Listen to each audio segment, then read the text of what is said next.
strong winds challenging us again as we get into the evening commute. That and the brutal wind chills coming tomorrow morning just ahead. All right, Ben, also first at 4, men coming forward with allegations of sexual abuse. Why they're so angry with the University of Michigan. New help for Kwame Kilpatrick. We're in Washington, D.C. as friends of the former Detroit mayor plan to appeal to President Trump. Live from downtown Detroit, home of WDIV and Click on Detroit, Local 4 News First at 4 starts now. Good afternoon, everyone. I'm Sandra Ali in for Karen Drew. First at 4, the University of Michigan facing some questions about who knew what and when in a new sex abuse scandal. 3 men who claim they were abused by a former University of Michigan doctor are speaking out for the first time. The claims about inappropriate examinations by Dr. Robert Anderson date back to the 70s. Former wrestler Tad DeLuca believes he was the first to alert the university by writing a letter that was back in 1975. He claims that letter to the wrestling coach got him kicked off the team and cost him a scholarship. I spoke up by letter in July of 1975 and was ignored and denigrated by the University of Michigan. I spoke up again by letter in 2018 after hearing an NPR story about the MSU gymnasts, women who I am in awe of. The current president of the university has said he's sorry for anything the victims went through.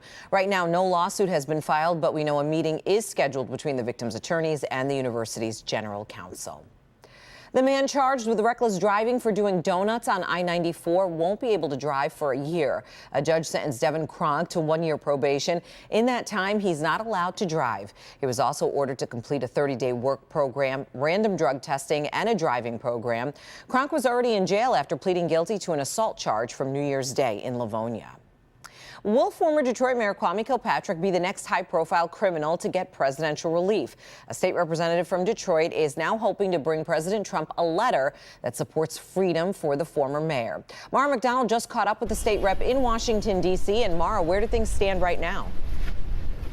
Well, Sandra, State Representative Sherry Gay Dagnogo is on her way to a dinner at the White House tonight. She has been in touch with Trump's team. They know that she is coming tonight with a letter, not only from her, but from multiple pastors and from multiple elected officials across the state. Here is why she says it's time to consider clemency for Trump, or clemency for Kilpatrick. Looking at the requirements of clemency, is a person a flight risk? Have they been punished? Have they served time? And Kwame Kilpatrick checks off in all of those boxes. He served time. And more than that, the community leaders that I've spoken to, pastors, elected officials, several of my constituents and people throughout the city of Detroit feel like it's time for him to now rejoin his family.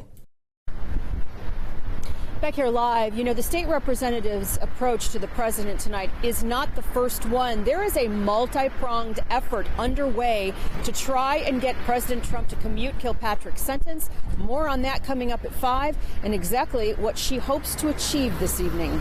We're live in Washington, D.C. Sandra, back to you. All right. Thank you, Mara. And of course, we'll check back in with you tonight at 5.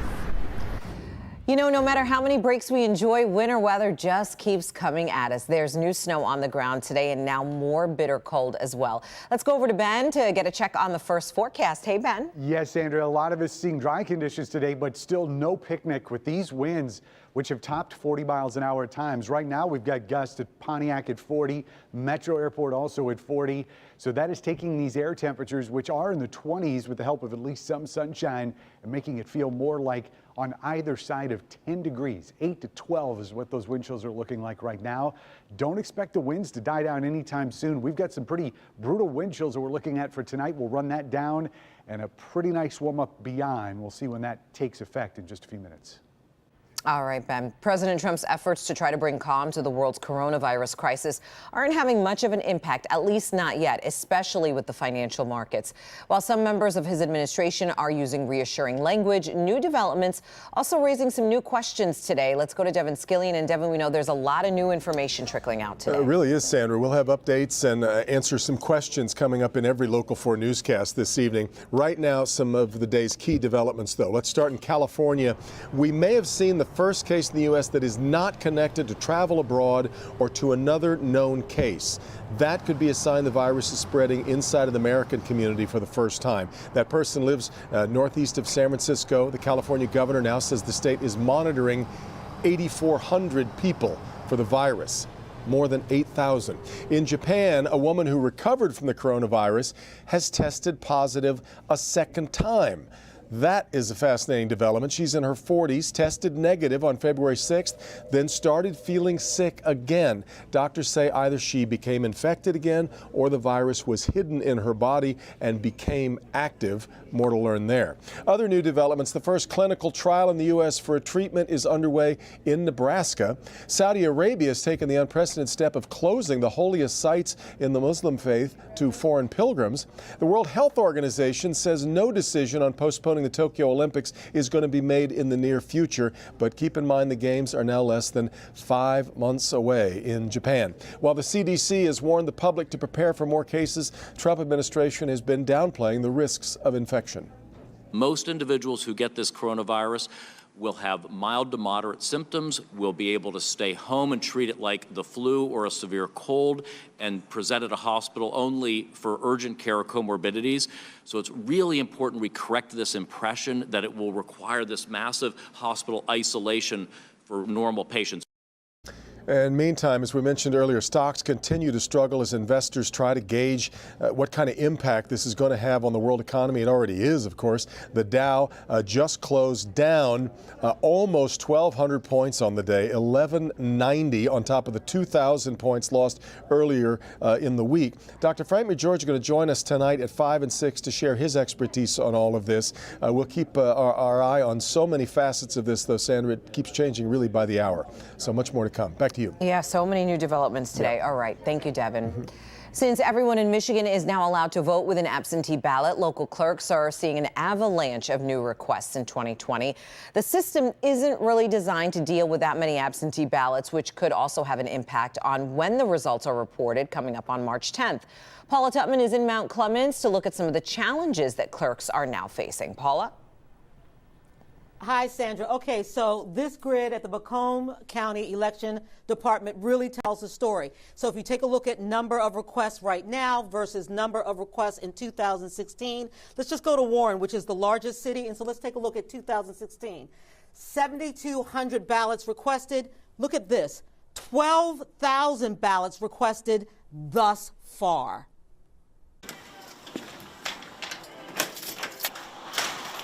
Take Roseville, for instance. These are the absentee ballots that have already been returned.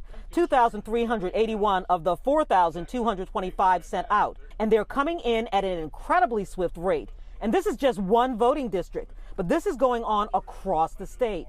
We have seen a 75% increase in applications for absentee ballots. So far, clerks this year have sent out 776,000 absentee ballots to Michigan voters across the state.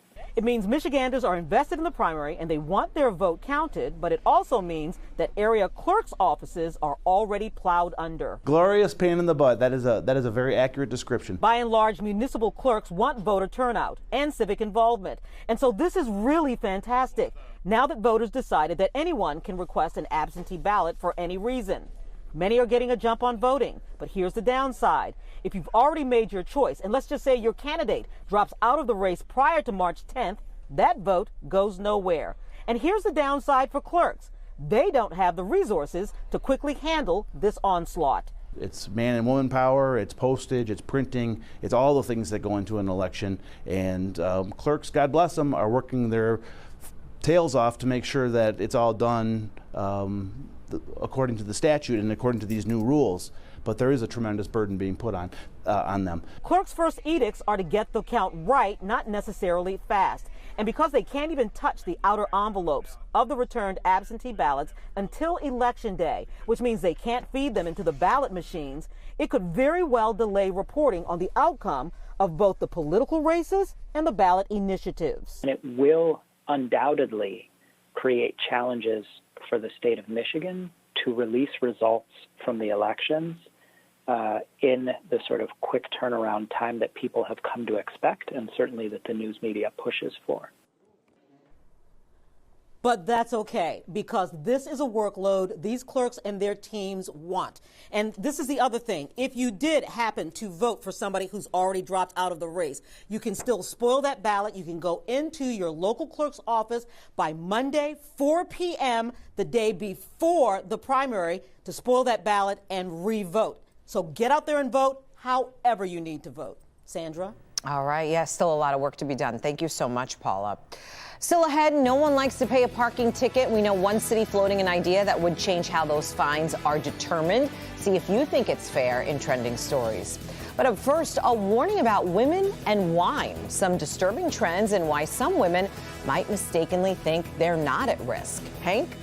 Sandra, good afternoon to you, and hello, everybody. We are here in the Help Me Hank phone bank. We have tax experts here. As you know, the deadline is approaching. If you have questions, call 313-298-WDIV. We have a team here from the Michigan Association of Certified Public Accountants. They are here to answer your calls.